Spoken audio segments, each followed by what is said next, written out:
I think it all boils down to your exposure as an MSP. What have you been exposed to throughout the years?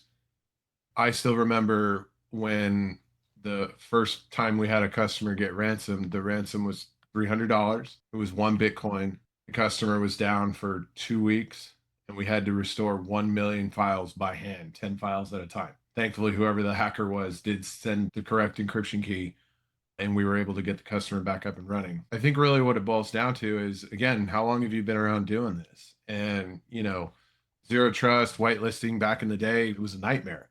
We didn't have the tool set then that we do now to deal with these kinds of things. So it's almost like, in a lot of ways, we have to get out of our own way to get us there. With ThreatLocker as an example, we signed with ThreatLocker back in 2020.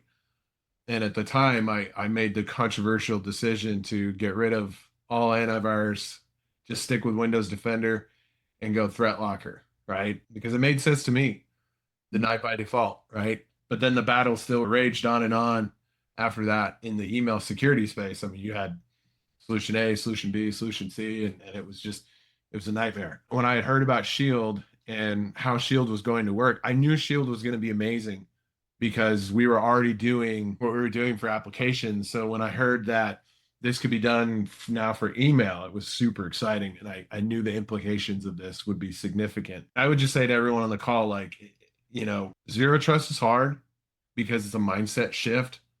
But if you take the time to explain to your customers why you're doing this, nothing in life is a guarantee. But you can really sit there and tell your clients, hey, like out of everything that we're doing for you, this is going to be the way that we're going to be able to protect you the most. I can say personally, the number of spam emails that have hit my inbox since we've gone to Shield, me personally, has really gone down to zero.